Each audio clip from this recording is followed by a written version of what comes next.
to the Cinema Gold Show with your host, Larry Leese. From the small screen to the big screen, we cover all the latest entertainment news. Join us on your favorite podcast platform or on YouTube every weekday. Welcome to the Cinema Gold Show. I'm your host, Larry Leese. Today we're diving in and giving our review of Marvel's What If Episode 1. Captain Peggy Carter officially enters the MCU as the first episode of Marvel's animated multiverse series, What If, features the very different World War II adventures of Peggy and Steve. What If is the latest Marvel Studios small screen project to arrive on Disney Plus after much fanfare. The animated anthology show created by Trollhunter's Tales of Acadia writer A.C. Bradley and Marvel's storyboard vet Brian Andrews aims to explore alternate timelines in the MCU multiverse. In order to fully grasp the basic premise of What If as a whole, it helps to have watched Marvel's Loki, which recently introduced the multiverse to the MCU. What If, Episode 1? What If Captain Carter were the first Avenger? Focuses on a mainly World War II era version of Peggy Carter, who made a key alternate choice that affected the creation of Captain America in a major way. It's a fun episode. Your mileage may vary depending on how much you love Peggy Carter. But since I was a fan of her during the movies, I had a good time watching this.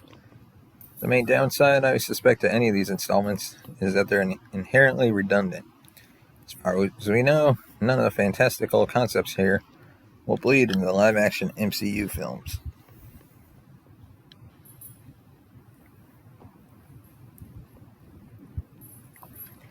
But if you're here for a good time and not a long time, What If should make for a neat weekly diversion. Our What If reviews are going to adopt a different format, more of a breakdown, that we hope will satisfy regular listeners, but also help younger ones and those less familiar with the MCU. In terms of understanding the central characters and how things changed inside the branch timeline featured in this first episode, we recommend revisiting Captain America the First Avenger, Marvel one-shot Agent Carter, and the opening act of The Avengers. If you're on a full Peggy Carter binge, why not add both seasons of ABC's live-action Agent Carter series to your watch list too? So, what's different, you may ask? This episode explored what would happen if Steve Rogers was unable to take the super soldier serum during World War II, and Peggy Carter volunteered to become Dr. Abraham Erskine's lab rat instead. Peggy's What If was deciding to stand her ground and stay in the room while the serum was administered during the iconic transformation sequence featured in Captain America the First Avenger. She then had a chance to interview in the Hydra bombing, but Steve got caught up in the action and was subsequently shot. With time running out to perform the super soldier process, Peggy jumped into the machine and went on to become Captain Carter, having all the physical powers of Captain America, along with a different costume and an altered shield with a Union Jack at its center. Steve was badly injured and had to go intense physiotherapy, while Peggy trained to be the best she could be. Their relationship blossomed, and thanks to Howard Stark, Steve took on the role of her sidekick in a Tesseract-powered Hydra Stopper, basically an early version of the Iron Man suit. Meanwhile, Peggy faced interference from Colonel John Flynn, who was regularly on hand to pour out a steam of misogyny regarding her place in the fight. In a familiar First Avenger train sequence, Peggy went on an altered mission with Steve, Bucky Barnes, and the Howling Commandos to take out the Red Skull. However, it was Steve who ended up falling from the train in this timeline and not Bucky. So it stands to reason that Bucky wouldn't then go on to become the Winter Soldier. Other more minor changes include Peggy probably not making out with her own niece during any Civil War shenanigans in the future. In the end, the Red Skull used the Tesseract to summon the tentacled champion of Hydra, and Peggy had to sacrifice herself to push it back into the space portal from whence it came. She emerged from the portal pre the Avengers Battle of New York. So watching this, you may ask, well, who are the voices? Well, Jeffrey Wright is the show's narrator, the watcher, and he's here for every episode. And as you can tell, some familiar faces are returning. Haley Atwell as Peggy Carter, Sebastian Stan as Bucky Barnes, Dominic Cooper as Howard Stark, Neil McDonough as Dum Dum Dugan, Toby Jones as Arnim Zola, Samuel L. Jackson as Nick Fury, Stanley Tucci as Dr. Abraham Erskine. Other MCU actors joining in were Jeremy Renner as Hawkeye, and Ross Marquand as the Red Skull, reprising his role from Avengers Infinity War and Endgame. Bradley Whitford may seem like a new addition as the arrogant Colonel John Flynn, but he previously portrayed the character in the live-action Marvel one-shot Agent Carter, released back in 2013. So even in the sacred timeline, Flynn continued to be a thorn in Peggy's side for quite a while. The elephant in the room here is Steve Rogers. Chris Evans did not add his voice to the What If mix, so it was up to Marvel Animation alum Josh Keaton to stand in for Evans, and honestly, did a really good job of it all, things considered.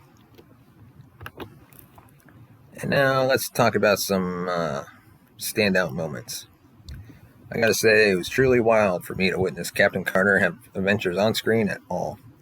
It was obviously great to see Peggy kicking ass with her enhanced strength. The serum only beefed up her already brave and competent nature.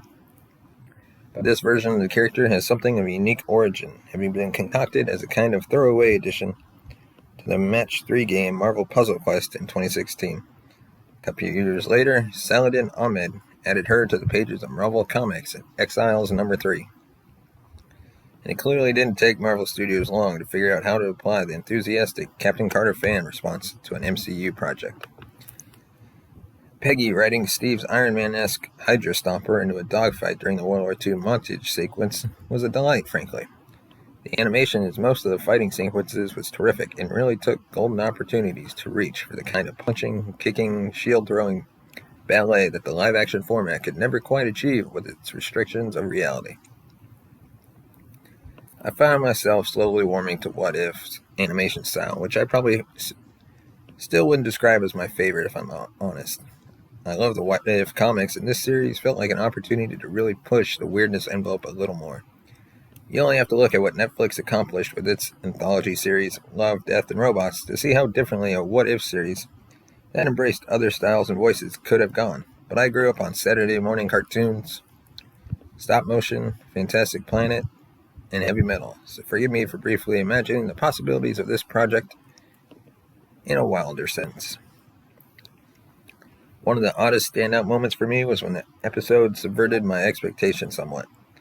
After Rogers was killed during the train heist, I thought that the creators of the show were all set to explore him becoming a Winter Soldier.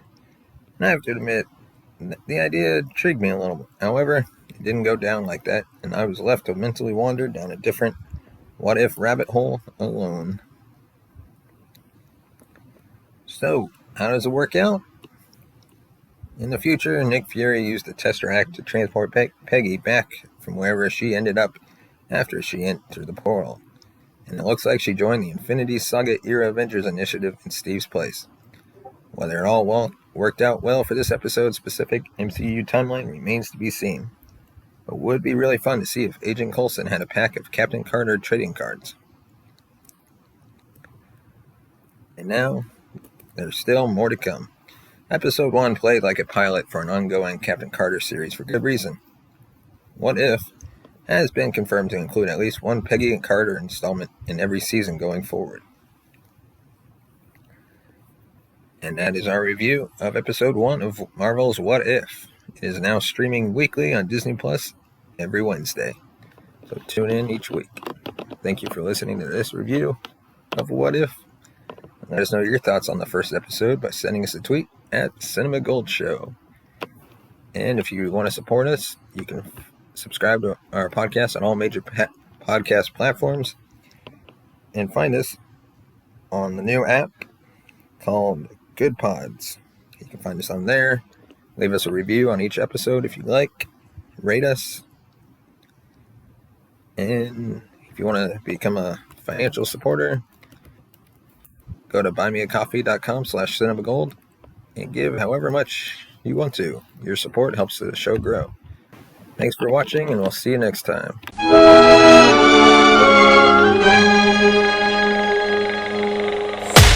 Thank you for watching the Cinema Gold Show. If you liked what you heard, subscribe to our podcast on all major platforms. Follow us on Twitter at Cinema Gold Show. And like us on Instagram at The Cinema Gold Show. Support the show by buying us a coffee at buymeacoffee.com/cinemagold. As always, thank you for listening.